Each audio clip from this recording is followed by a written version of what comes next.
is made possible in part by grants from the Spitzer Foundation, Arthur Cushon, Max Gervich, and other individual contributors.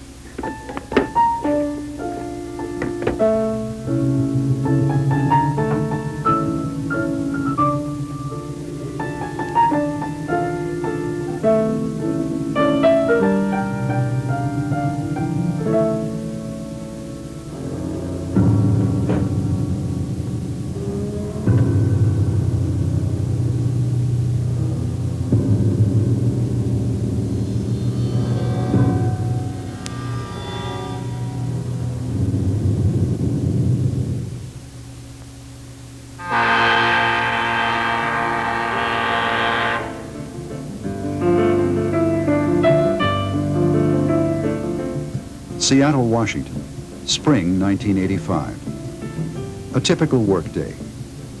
Commuters on their way to the office. Traffic clogging the freeway.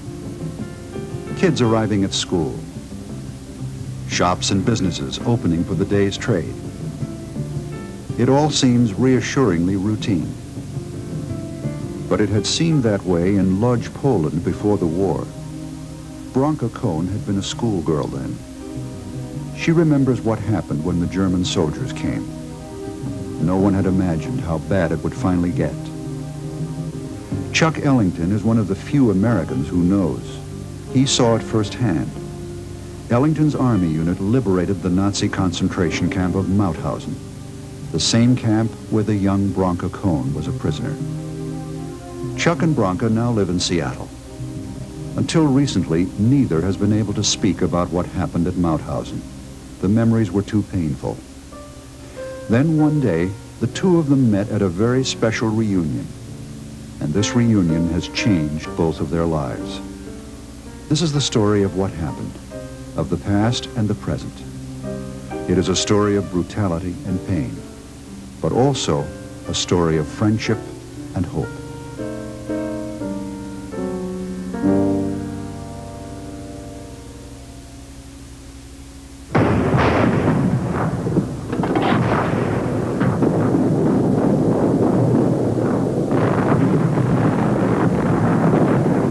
It was the winter of 1944. The Germans had launched an offensive into France. They were confronted by General George Patton's Third Army. Patton's plan was to outflank the Germans at a town called Bastogne. One of Patton's soldiers was a young tank sergeant named Chuck Ellington. A small-town boy from Missouri, Ellington enlisted at age 18. Bastogne was to be his first combat experience. Ellington remembers the casualties. The first casualty we had remains in my mind because this young soldier was shot in the stomach. I knew the man was hurt badly, and I saw the American soldiers with legs had been blown off. He was conscious, they were evacuating him, and he was laughing. Obviously he was in shock, but he was laughing, and he says, you know, I'm going home, I'm going home. He lost his legs, and we're looking at him, you know, wondering, is he the lucky one? The Americans suffered heavy casualties in what came to be known as the Battle of the Bulge. But the victory at Bastogne proved the turning point in the war. Over the next few months, the German army fled east, the Americans in pursuit. Chuck Ellington had survived the worst of the fighting, but none of it had prepared him for what he was to see on May 5th, 1945. As his unit climbed a hill near Linz, Austria, a spotter plane radioed back that they were approaching what seemed to be a factory. The tank commander said, how do you know it's a factory? And I remember that the pilot said, oh, it's a factory, all right, he said. There's smoke pouring out of chimneys, and there's lots of cordwood piled up alongside the factory wall. But this was no factory. This was the Nazi concentration camp of Mauthausen.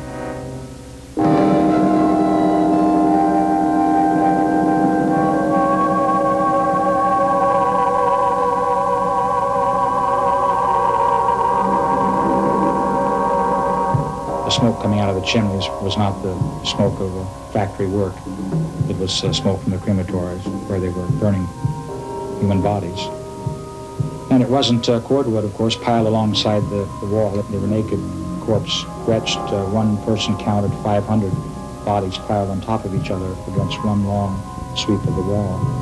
It smelled You could feel it, you could see it, and it was horrible. It was absolutely horrible to see emaciated human bodies stacked high, pile after pile, and to think that there was a human being that had a mother or had a daughter, and it was a very sobering experience for all of us.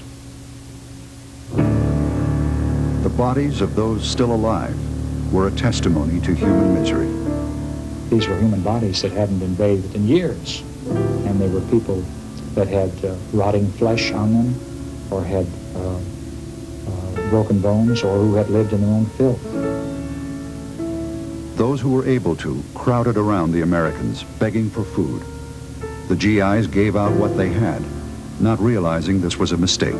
We tossed out everything we had in our vehicles, chocolate bars or canned rations or the K ration, which was opened. And I watched, and there were two people that keeled over and died right before our eyes from just stuffing themselves with the food. Hundreds of bodies were hauled away for burial in mass graves outside the camp walls. But for those who had survived, May 5th, 1945 was a day of joy. The nightmare was finally over. The Americans had rescued them. One of the survivors at Mauthausen was a young girl named Bronca Cohn. She will never forget the day the Americans arrived. I probably was very weak. I was probably hungry.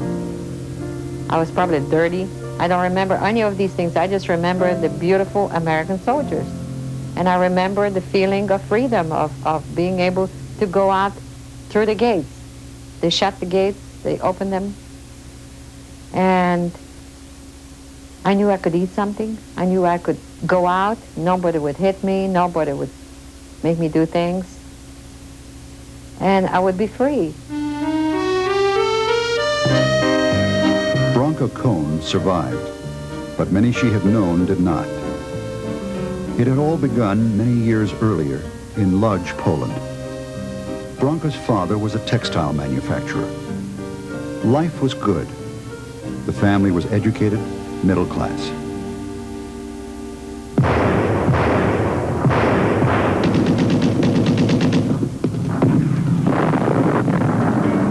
But all of that ended in 1939. When the Nazis invaded Poland, they announced they would take care of the Jews. The Jews of Lodz soon lost their jobs and were stripped of their possessions. Finally, they were herded into a ghetto from which they were not allowed to leave.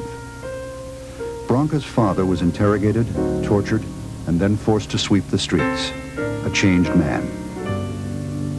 From this gregarious, wonderful, fun, singing dad that I remembered, he became another man. He became quiet, he didn't speak. He was beaten. He was completely beaten.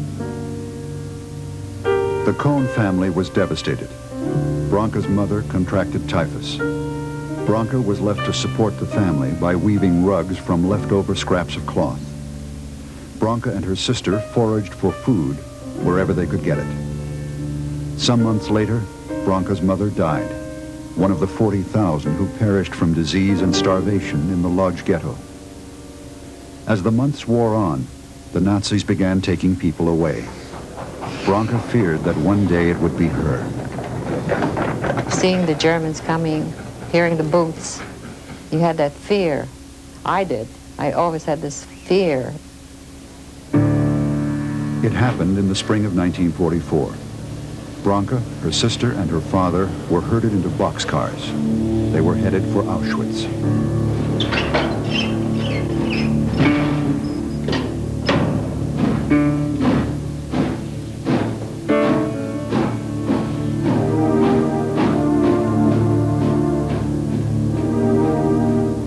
On arrival at Auschwitz, the prisoners were lined up for inspection. The young and healthy were designated for slave labor. The old and sick would be executed. Bronca and her sister were separated from their father. As he was led to the gas chambers, he continued to call their names. Those allowed to live were shaved and dressed in prisoners' clothing. With little to eat, they were forced to work long hours at hard labor. The overcrowded barracks had no running water, no heat. Many weakened and became sick. Those who did were executed. The plan was to eliminate an entire people and its culture. You were not a human being anymore. You were just a Jew, huddled because we were freezing, just holding each other just to keep warm, or putting newspaper, if you can find it, underneath the striped out this dress to keep you warm, or finding a piece of potato skin to eat. And the capos, the women who were in charge, used to come in there and scream and yell, just laying there like animals, scared. Against unbelievable odds, Branca and her sister survived Auschwitz and later a slave labor camp in Germany.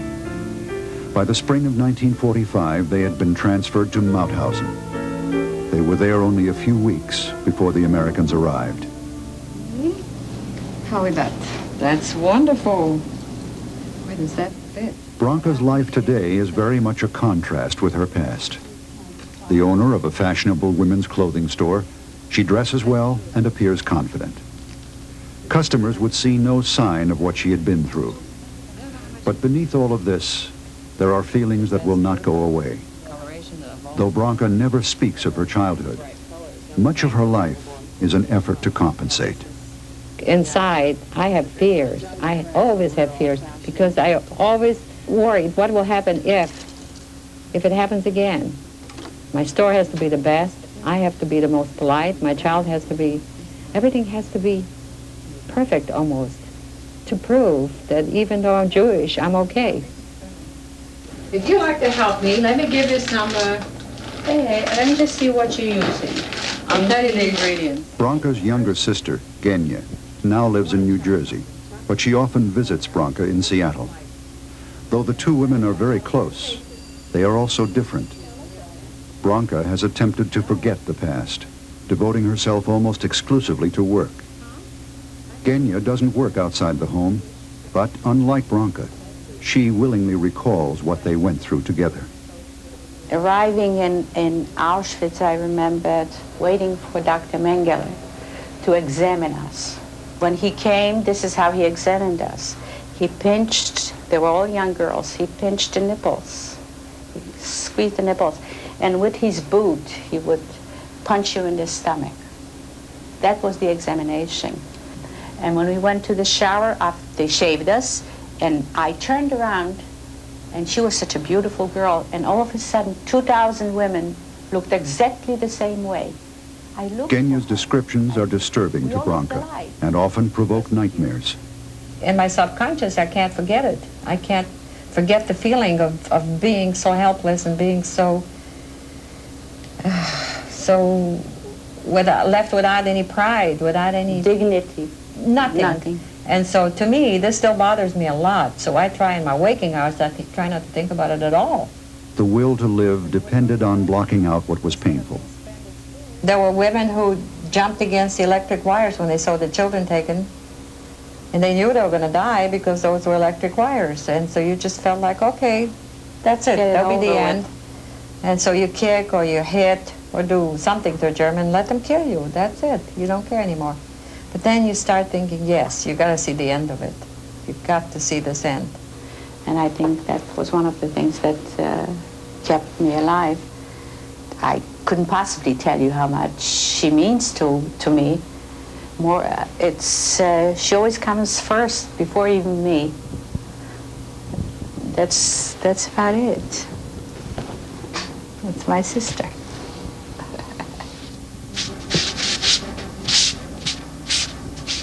Branca's husband, Lynn, is an artist. He did not experience the Holocaust directly, but his portraits often depict the faces of those who did not survive. Lynn's work renews in Branca a sense of outrage. The whole idea of people being silent when all this was going on, of the world being silent, instead of bombing the railroad tracks to the camps so we couldn't even travel there, or protesting, doing something. I was always wondering that, and all of us were.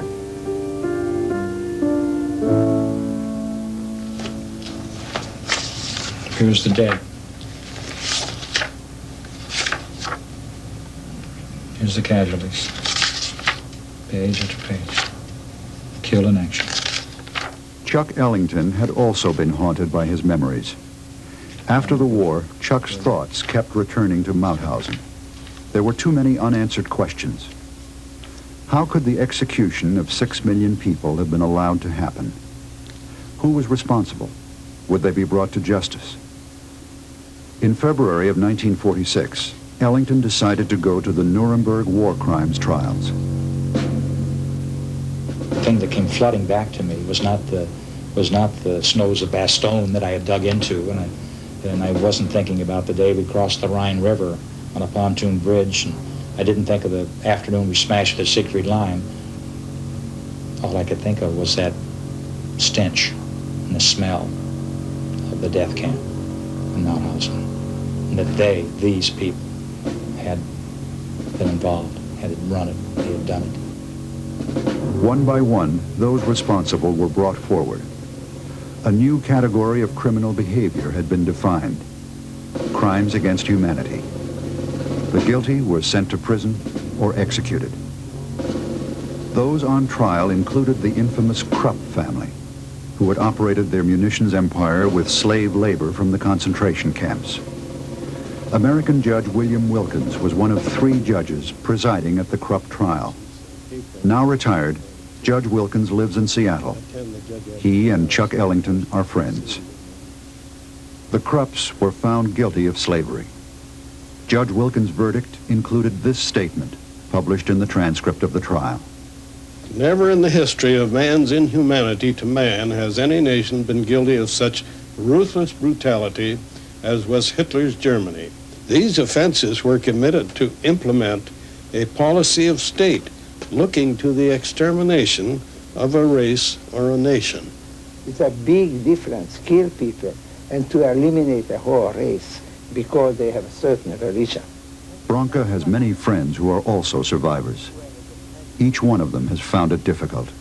I said to my husband, when he wanted to marry me, I said, I marry you, but I don't want to have any children, because I was so afraid that my children will have to go through the terror and the horrible life that we went through. And I said, no, I don't want to have any children.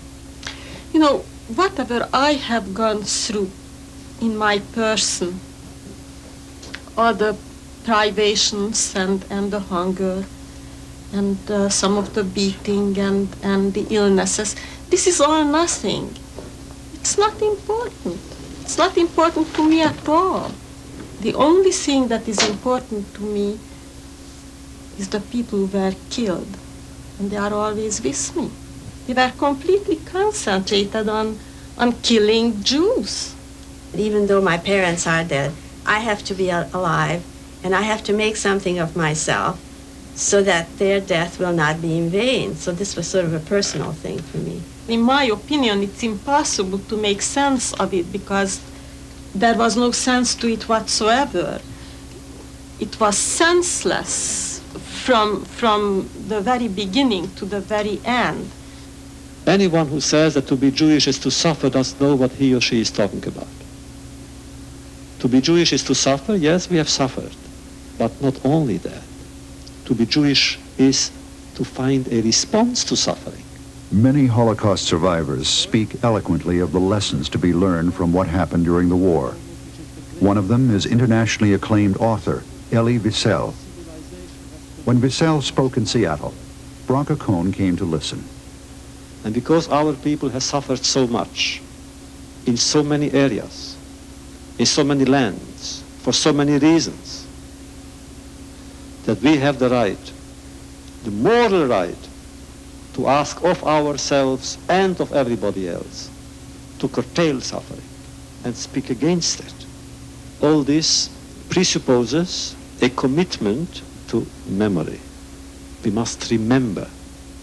Branca felt Wiesel was speaking directly to her. She wanted to meet this man, to hear more. They met that afternoon. Branca didn't mention her past, but Wiesel sensed immediately that she was a survivor. A certain look, a certain way of talking, a certain way of avoiding questions, avoiding answers. Why speak since nobody would understand? If survivors speak, it is absolutely only for one reason: to help the next generations. Those who hate Jews, hate blacks, hate Chinese, hate, you name them, whatever minority exists, becomes an object of hate and a subject for murder. After meeting Wiesel, Branca made a decision. It made me realize that I really have to, that it is my duty, that I have to do this. I have to speak no matter how painful, without worrying whether people will understand or relate to it, that I have to really become a witness. We know the economic impact. A few miles from Seattle, on the other side of Puget Sound, is the United States Navy's nuclear submarine base. Chuck Ellington is here on a routine visit. He works for the Department of Defense as a civilian liaison between Western military installations and government agencies in nearby communities. Like Branca, Chuck had seldom spoken of the past. He too felt it best forgotten. But one day, Chuck overheard a disturbing conversation. Some other folks had said, oh, those things didn't really happen. That didn't take place in Germany. That's all just a hoax or a Jewish plot. And I was just startled to think there would be anybody in this world that would believe this did not take place. Chuck made up his mind that if given the opportunity, he would speak publicly of what he had seen at Mauthausen. The opportunity finally came. In the spring of 1984, Chuck and Branca were invited to speak at a memorial honoring concentration camp survivors and the veterans who had liberated them. Both had made up their minds. It was time to speak. What we all have in common is an obsession not to betray the dead we left behind or who left us behind. They were killed once. They must not be killed again through forgetfulness. We will rip open our wounds, make sure that this dark chapter in mankind's history will not be swept under the collective rugs of the nations who stood by silently while millions died. And then one day they came, the wonderful soldiers, the American soldiers. We could hardly believe it. They cried with us, they fed us, they were gentle. They were our saviors and our family. We love you, we salute you. May God bless you all. Remember, Zachor gedenkt. Thank you.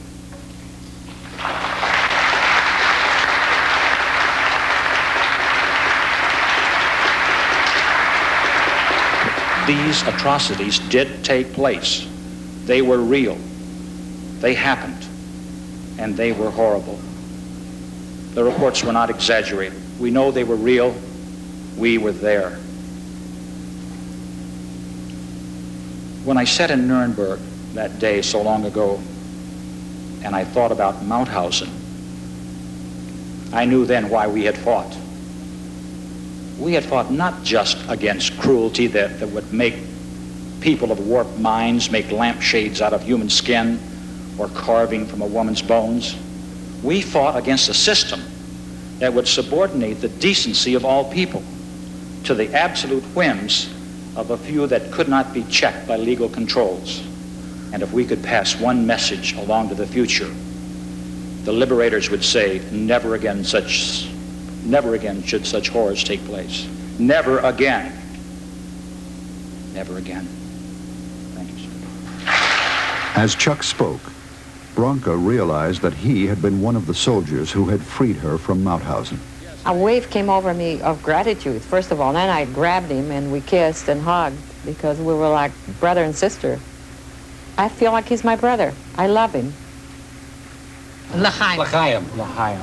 The reunion between Chuck and Branca began a very special friendship. For Branca especially, it provided a long-awaited opportunity. I never could find somebody all through the years that I was in the United States that I could say, you came and got me. I want to thank you. You saved my life. I mean, so many American soldiers died, and I wanted to acknowledge it to them. I wanted to give him the honor that he deserved. Baruch atah Adonai Eloheinu melech haolam, borei pri hagofen. Baruch atah Adonai Eloheinu melech haolam, borei menek somim. Happy New Year. Happy New Year. Yom Kippur is a celebration of the Jewish New Year. It is a time of new beginnings. Bon appetit. Let's eat. Since the reunion with Chuck Ellington, Bronca has begun to change. The family has noticed that for the first time, she is talking to them about life inside the camps. We were watched by the SS, we were watched by the supervisors. There was no way that you could get away from your machine and have a prayer. In fact, I don't remember when the holidays were. I remember one day going into another, and 1 year going into another, waiting for somebody to come and get us. I love the change I see because I've seen the other side and I tried. I told her, remember, I was with you when the things were happening. Talk to me about it, but she couldn't. All this has been good. She's more relaxed. You know, now she can talk about it, and it's freeing up a lot of things that were built inside of her. I was wondering what a day was like in a concentration camp for you. We had no food. We were treated like animals. We were beaten. Chuck and Bronca continue to tell their story, especially to those too young to have remembered the war. There are scars in me that will never be healed. And every time I talk about it, I open them. It's okay, because it has to be done. I don't think I'm as important as the whole idea of people being silent when all this was going on. I'm trying to tell the young people to remember and never, never stand back and be silent. It was the 4th of May, and we were in Upper Austria. I'm in an armored vehicle. I'm going up a hill. It's important for us that know what the facts are to pass it on the next generation. It won't be too many more years before we're gone, before the liberators are gone and the survivors will be gone. And then this incident, this terrible portion of history, will be indeed be history. And I would hope to do my modest part to see that this story is told as long as I live, because it must never happen again, never again.